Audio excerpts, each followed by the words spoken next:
The moment you realize you're not who you used to be. Have you ever woken up and felt like your life no longer fits? Like you're wearing clothes that once felt comfortable, but now they scratch at your skin. Too tight, too suffocating, too small for the person you're becoming. You walk through your day and everything feels off. The people you used to laugh with now drain you. The conversations that once excited you feel empty. Your job, your hobbies, your old dreams. It all feels like a fading echo of someone you used to be. And you wonder, what's wrong with me? Why am I so restless? Why do I feel so alone? The truth, no one tells you are not broken. You are waking up.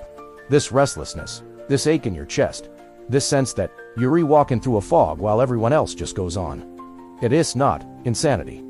It's not depression. It's not weakness. It's a spiritual awakening. Carl Jung wrote, "Who looks outside, dreams.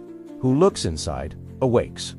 When you stop numbing yourself with the noise of the world and you turn inward, your soul starts to speak. And its first words are often uncomfortable. Sign 1. The craving for silence. One of the first signs of spiritual awakening is an almost painful craving for silence. You find yourself overwhelmed by crowds, small talk, even music you once loved. The constant chatter of the world feels too loud, too shallow. Your nervous system longs for quiet. Because in the silence, you start to hear your own truth. You might notice you need more time alone than ever before. Friends might say, "You're distant. You've changed." They're right. Because the person you're becoming no longer needs the noise that used to distract you from yourself. The ache of losing what you knew. But here's the part they don't tell you about awakening. It's not all light and love. It's grief. You grieve the version of you that could fit in. You grieve the comfort of never questioning things too deeply. You grieve the relationships that fall away when your soul no longer tolerates what your mind used to accept. This grief feels like loneliness, but it's actually a doorway. Because, in the emptiness, you make room for what's real. Sign 2. Everything you buried starts to surface. You might find yourself suddenly remembering old wounds. Dreams become vivid, sometimes terrifying. Memories you thought were buried come back, demanding to be felt, seen, integrated. This is not you getting worse. This is your soul cleaning house. Carl Jung said, "Until you make the unconscious conscious, it will direct your life, and you will call it fate." When you awaken, your shadow shows up. All the parts you denied, suppressed, or disowned. Not to punish you, but to set you free. Why it feels so heavy, most people run from this. They slap on affirmations, fake positivity, spiritual bypassing, anything to avoid the real work. But real awakening burns. It's the fire that strips away everything you thought you were, so you can remember what you really are. A soul in a human body, a spark of the divine, not just someone playing a role in a sick sleeping world. Sign 3. You feel drawn to something you can't name. Maybe you've noticed an obsession with the stars, the moon. You keep seeing repeating numbers. 1111, 222, 333. You overhear conversations that answer questions you haven't even spoken aloud. You're not imagining it. As you awaken, you tune back into the web that connects all things. The universe starts to whisper back. Your logical mind fights it, calls it coincidence. But your soul knows, this is guidance. This is a reminder that you're not lost. You're being led. Let this sink in if you feel restless, empty, like you're losing parts of yourself. Maybe you are. But maybe those parts were never you to begin with. Maybe they were masks, identities, defenses that once kept you safe, but now hold you back. And now you're ready to meet yourself. The you beneath the roles, the people-pleasing, the fear. When the world you knew starts to fall apart, do you remember the moment you realized you could never see life the same way again? It's quiet at first. A single thought. There must be more than this. A moment in the shower. A song that hits you harder than it should. Then it grows. Your job feels pointless. Your relationships feel fake. You stand in a room full of people and feel like a ghost. You think, what's happening to me? Sign 4. You start to question everything. One of the clearest signs of spiritual awakening is the unstoppable urge to ask questions you once avoided. You question why you do what you do, why you believe what you believe, why you stay where you stay. Your old goals feel hollow. Your old heroes feel human. Your old rules feel like chains. Carl Jung wrote, "The privilege of a lifetime is to become who you truly are. But that privilege costs you your illusions." Your old life will resist. Not everyone will celebrate your awakening. People around you might mock you. distance themselves, call you too sensitive, too dramatic, too lost. They want you to stay small. Because your awakening threatens their sleep. Your new truth exposes their denial. Your courage makes them question their own cages. So they pull you back. Don't change, don't leave, don't wake up. But your soul knows. Once you taste the truth, you can never go back to sleep. Sign 5. Emotional storms, out of nowhere. Rage bubbles up from deep inside. You feel joy and sorrow in the same breath. This is not madness, it's cleansing. You've spent years, maybe lifetimes, holding back what your body can no longer contain. When your soul wakes up, it shakes loose the grief, anger, guilt, and fear that kept you in chains. Let it move through you. Feel it fully. It's the darkness leaving your system. Sign 6. Synchronicities multiply. You think of someone and they call. You see repeating numbers everywhere. A random stranger says exactly what you needed to hear. Jung called this synchronicity. The meaningful coincidences that remind you, you're not alone. These signs are the universe whispering, keep going. You're on the path. Your logical mind will dismiss it. That's okay. Your soul knows better. You might feel isolated. Awakening is a lonely road at first. You see the lies in the world, the fake smiles, empty chatter, shallow distractions. You crave depth, truth, authenticity. So you walk away. You spend nights alone, learning to love your own company. You sit in silence, meeting parts of you forgot existed. It hurts. But in the emptiness, you start to hear your real voice. The old you dies, so the true you can be born. The biggest mistake people make is thinking awakening is a blissful escape. It's not. It's a death, a funeral for the masks you wore, a burial for the stories you told yourself to feel safe. Jung said, "There is no coming to consciousness without pain. This pain is not punishment. It's the birth canal of your new life. You are not alone if you feel crazy, lost, too sensitive. Good. It means your heart is open. It means your mind is breaking free. It means you're alive. You are part of a quiet revolution.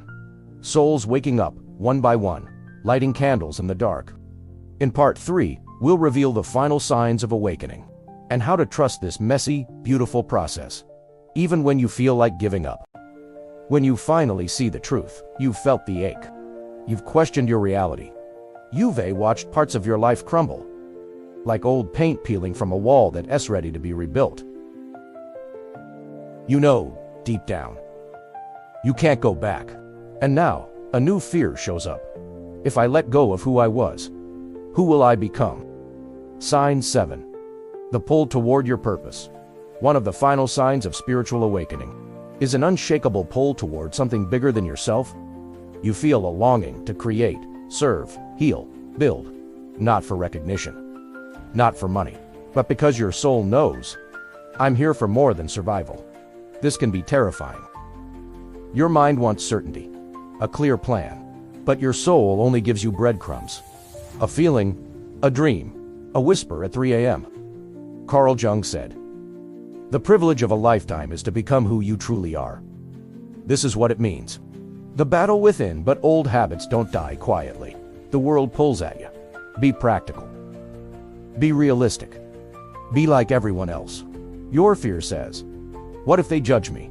What if I fail? What if I'm not enough? You stand at a crossroads. Stay small and safe, or risk everything to follow the truth that won't let you sleep. Your nervous system needs time. You're not lazy for hesitating. Your body needs to feel safe to move forward. So rest. Sit with your fear. Breathe into your heart. This is how the new you takes root. Call to action number 1. Speak your truth. If you feel this longing in your chest, this pull that won't leave you alone, comment below, "I am ready to wake up." Let it be your promise to yourself and your signal to others on this path that they are not alone. What happens when you say yes? You lose friends. You disappoint family. You break cycles that have lasted generations. You feel lost. You feel found. You feel alive. And one day, you look back and see, every breakdown was a breakthrough. Every tear was sacred water. Every sleepless night brought you closer to yourself. You become dangerous to the lie. When you wake up, you're no longer easy to control. You question, you refuse. You break rules that were never meant to serve your soul. And this terrifies the old world, because your light exposes the darkness they'd rather keep hidden. But your light is not a weapon. It's a torch. And every time you speak your truth, you give permission for others to do the same. Where do you go from here? You don't need a perfect plan. You need courage. Courage to sit with your darkness. Courage to trust your intuition. Courage to choose the unknown over the familiar prison. You won't always get it right. You'll doubt yourself 1,000 times. But every small step you take in truth builds a life that can't be shaken by other people's opinions. In part 4, we'll close this journey together. We talk about how to stay awake in a world that wants you numb, and why your awakening matters more than you think. And don't forget, if this resonates with your soul, subscribe now so you don't miss what's coming next. Let's walk this path together. Staying awake in a world that wants you asleep, so now you see the signs. You feel the pull. You know, deep down, you're not who you used to be. And that's both terrifying and liberating. But here's the hardest part of awakening. How do you stay awake in a world that wants you numb? It's easier to fall back asleep, you'll be tempted. When the loneliness hits, when old friends try to drag you back into the gossip, the small talk, the shallow chaos, when family says, "You've changed? Who do you think you are?" When the old life whispers, "It was easier when you didn't care so much, wasn't it?" Your mind will beg for comfort. Your body will crave the familiar. Your old identity will knock at your door. But here's the truth. Once you see, you're now the keeper of your flame. Jung taught that individuation is the journey of becoming whole. And wholeness means holding your light and your shadow in the same hand. It means showing up as your true self, even when people don't understand. It means resting when you're tired, leaving when your soul says no, speaking when silence feels safer. It means forgiving yourself for falling asleep, and choosing to wake up again every single day. You are the medicine. Look around. The world is sick with fear, division, consumption. But every soul that wakes up heals a piece of the collective shadow. Your truth heals. Your boundaries heal. Your rest heals. You don't need to fix everyone. You don't need to save the world. You just need to stop abandoning yourself. Call to action number 2. Your awakening matters. If this spoke to your heart, comment below. My awakening is my freedom.